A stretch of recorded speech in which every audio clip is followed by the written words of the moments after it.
एक बहुत ही सफल और धनी व्यापारी का एक पुत्र था जो बेहद आलसी और मनमौजी था। व्यापारी अपने पुत्र की इस आदत से बहुत ज्यादा परेशान था।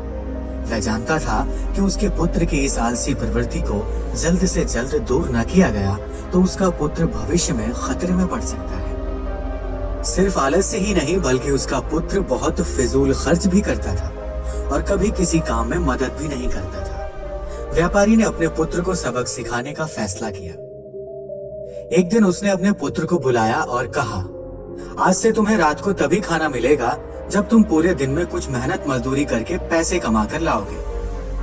पहले तो पुत्र को अपने पिता की इस बात पर विश्वास ही नहीं हुआ, पर जब उसने अपने पिता के गंभीर चेहरे को देखा तो वह समझ गया कि वह मजाक नहीं कर रहे थे। वह लड़का अपनी माँ के पास गया और सब कुछ बताकर उनसे मदद मांगी। उसकी माँ ने उसे एक सोने का सिक्का दिया और कहा कि यह जाकर अपने पिता को दे देना। रात को भोजन के समय जब पिता ने पुत्र से पहले दिन की कमाई के बारे में पूछा तो पुत्र ने फटाफट सोने का सिक्का दिखाया जो कि उसकी माँ ने दिया था। सोने का सिक्का देखते ही उसके पिता समझ गए कि उस दिन लड़के ने कुछ नहीं कमाया था। पिता ने कहा, जाओ और इसे घर के पास जो कुआं है उसमें इस सोने के सिक्के को फेंक दो। बिना किसी हिचकिचाहट के लड़के ने सोने के सिक्के को कुएं में फेंक दिया। उसके पिता को पता चल गया था कि वो सिक्का उसकी पत्नी ने दिया था, तो अगली सुबह पिता ने अपनी पत्नी को उसके माता पिता के घर भेज दिया।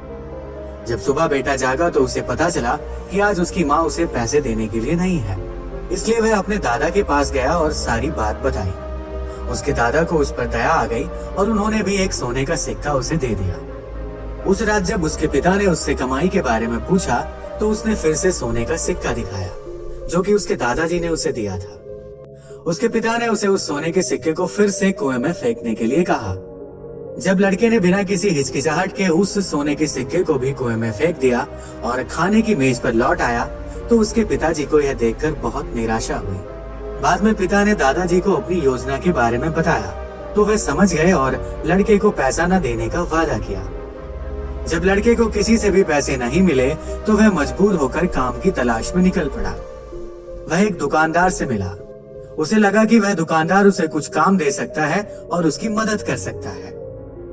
दुकानदार ने लड़के की बात सुनी और कहा, मेरे पास एक सामान से भरी बैलगाड़ी है, अगर तुम इसे मेरे घर तक पहुंचा दोगे तो मैं तुम्हें एक चांदी का सिक्का दे सकता हूँ। लड़का राजी हो गया और काम पर लग गया। जब तक उसने बैलगाड़ी उसके घर पहुंचाई तब तक वह बहुत थक चुका था और पसीने से तरबतर हो चुका था, लेकिन उसे स्वयं एक चांदी के सिक्के को कमाकर बहुत खुशी महसूस हो रही थी। अपने पिता को यह दिखाने के लिए वह तुरंत घर की ओर भागा और बड़े गर्व के साथ उसने वह चांदी का सिक्का अपने पिता को दिखाया। लेकिन उसके पिता ने उसे फिर से सिक्के को कुएं में फेंकने के लिए कहा, परंतु इस बार लड़के ने लगभग रोते हुए सिक्के को फेंकने से मना कर दिया और बोला, पिताजी, मेरा पूरा शरीर बुरी तरह से दर्द कर रहा है और आप मुझे सिक्का कुएं में फेंकने के लिए कह रहे हैं। पिताजी ने मुस्कुराते हुए कहा, जब आपकी मेहनत का फल बर्बाद होता है तो बहुत बुरा लगता है ना? यह चांदी का सिक्का तुम्हारी मेहनत और पसीने की कमाई है, इसलिए तुम्हें इसे फेंकने में दर्द महसूस हो रहा है। जब तुमने सोने के सिक्कों के लिए मेहनत नहीं की थी तो उन्हें कुएं में फेंकने में तुम्हें जरा भी हिचकिचाहट महसूस नहीं हुई, पर अब तुम समझ चुके हो कि इन चांदी के सिक्कों का मूल्य तुम्हारी कड़ी मेहनत है। लड़के को परिश्रम का महत्व समझ में आ गया था और अपनी गलती का एहसास भी हुआ। उसने पिताजी को धन्यवाद दिया और कहा, पिताजी, आप नहीं जानते कि मैं आपका कितना आभारी हूँ। दोस्तों, हम भी अपने जीवन में कई बार दूसरों पर आस लगाए बैठे रहते हैं। हमें लगता है कि कोई और हमारे लिए कार्य कर देगा, लेकिन हम ये महसूस नहीं करते कि असल में वो सब करना तो हमारी जिम्मेवारी है। कभी कभी जिंदगी के सबसे अच्छे सबक सबसे कठिन परिस्थितियों से मिलते हैं। कड़ी मेहनत का मूल्य केवल उसका फल पाने में नहीं है, बल्कि उसकी उपलब्धि का एहसास और खुशी उससे कहीं ज्यादा बढ़कर है। दोस्तों, हमें यह भी सीखना चाहिए कि कभी भी जो चीज हमारे पास पहले से मौजूद है उसको कभी व्यर्थ नहीं करना चाहिए।